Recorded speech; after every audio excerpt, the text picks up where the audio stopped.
Assalamualaikum warahmatullahi wabarakatuh. Baik, kembali lagi dengan saya, Muhammad Dhani, pada pertemuan kali ini, yaitu pertemuan 13. Saya mendapat tugas untuk membuat input dosen yang kemarin kita buat. Jadi kan kita kemarin sudah membuat tabel dosen dan tabel mahasiswa, di mana yang kita buat itu hanya input untuk tabel mahasiswa. Nah, di sini itu saya ditugaskan untuk membuat input untuk tabel dosen. Begitu pula dengan edit dan delete-nya. Oke, kita langsung masuk saja. Ya, pertama itu sama, yaitu membuat database. Tapi kita menggunakan database yang sebelumnya, yaitu TM12, di mana tabelnya tabel dosen dan tabel mahasiswa. Ini field-nya sama seperti kemarin juga, di mana tabel dosen dengan entity NID dan nama DS, dan mahasiswa ada 4, yaitu NIM, nama MH, kode MK, dan NID DS. Oke, selanjutnya itu membuat Java application menggunakan Hibernate. Ini sama juga ya seperti sebelumnya. Untuk yang di atas ini saya menggunakan capture-an yang kemarin, sedangkan yang di bawah itu capture-an yang terbaru untuk TM13 ini. Jadi pertama itu sama, kita buat koneksinya dulu melalui new other, kita masuk ke folder Hibernate, pilih Hibernate Configuration Wizard, dan di sini kita sudah pernah membuat koneksi ke database ini sebelumnya, yaitu database TM12. Jadi kita tidak perlu membuat baru, kita bisa memilihnya langsung di sini. Saya menggunakan port 3308. Langsung finish, dan itu sudah terkoneksi. Oke, selanjutnya itu membuat reverse engineering wizard. Itu tabelnya yang kita mau masukkan. Di sini yang dimasukkan hanya tabel dosen, karena yang digunakan hanya tabel dosen. Oke, selanjutnya membuat mapping file ya dengan entity, dengan package entity. Jangan lupa yang di atas dicek, yang JDK5 language. Oke, berikutnya itu kita membuat Hibernate util, di mana class name-nya yaitu helper hibern, dan package-nya adalah helper. Oke, kita masuk ke codingan. Pertama itu kita membuat function pada entity dosen, yaitu function yang berguna untuk membaca data keseluruhan pada tabel dosen. Ini berguna saat kita akan edit serta delete, di mana jika NID-nya tidak tersedia, maka akan ada tampilan baru, yaitu data dosen tidak ada, seperti itu kurang lebih. Oke, berikutnya itu button edit. Untuk button save kita sudah ada, dan kita buat button edit seperti ini, sama kurang lebih pada button save, di sini perbedaannya hanya ada boolean, exist false, ini untuk agar berhasil membaca data pada tabel dosen. Di sini kita menggunakan function yang tadi, yaitu membaca tabel dosen.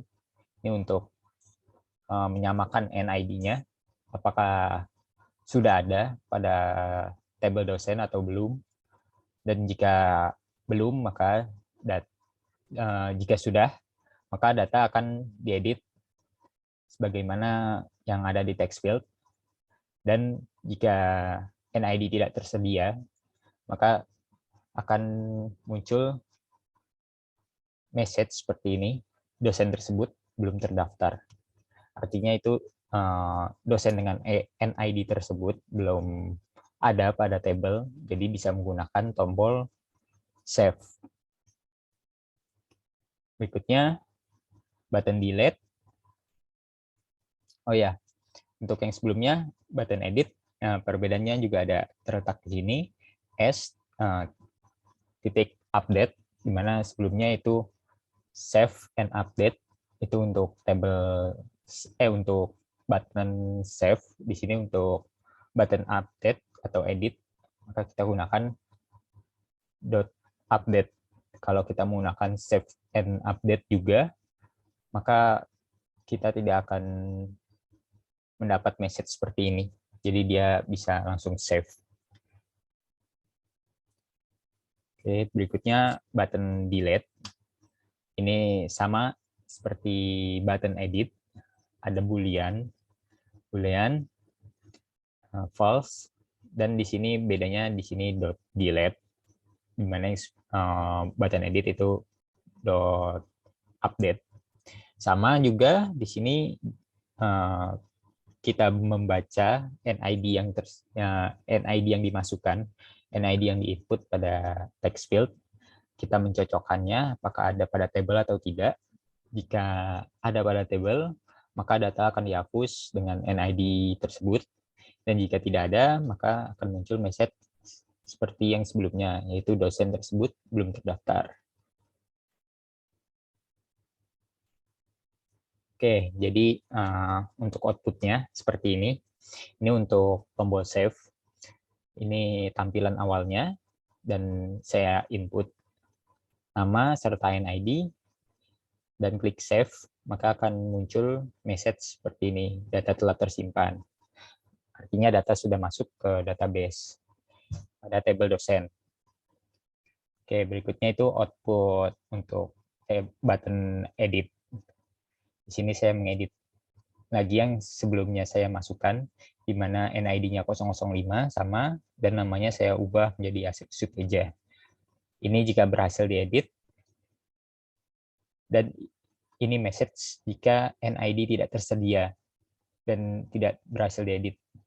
Dosen tersebut belum terdaftar.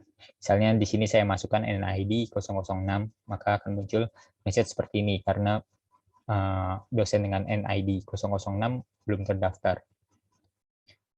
Selanjutnya yang terakhir itu button delete, outputnya sama. Di sini saya ingin menghapus dosen dengan NID 005, saya klik delete, maka data berhasil dihapus. Jika saya masukkan 006, di mana NID tersebut belum dimasukkan, belum didaftarkan pada tabel dosen, maka message yang keluar akan seperti ini, dosen tersebut belum terdaftar. Oke, kita coba buktikan. Ini codingannya saya run. Sini saya masukkan NID, itu 005. Oh ya, sebelumnya kita lihat dulu. Ini database-nya. Ini yang sebelumnya, yang saya masukkan manual. Dan kita akan meneruskannya 005. Nama. Ini saya klik save. Maka akan muncul message data telah tersimpan. Kita lihat pada database. Ya, masuk datanya, itu 005 dengan namanya nama saya.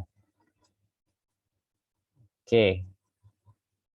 Bagaimana dengan edit? Kita coba edit. 005, namanya saya ubah seperti yang tadi. Edit. Data berhasil diedit. Kita coba cek. Nah, namanya berubah, berarti berhasil diedit. Nah, di sini jika kita klik edit, maka namanya akan, text field pada nama akan menjadi disable. Jadi kita harus run lagi.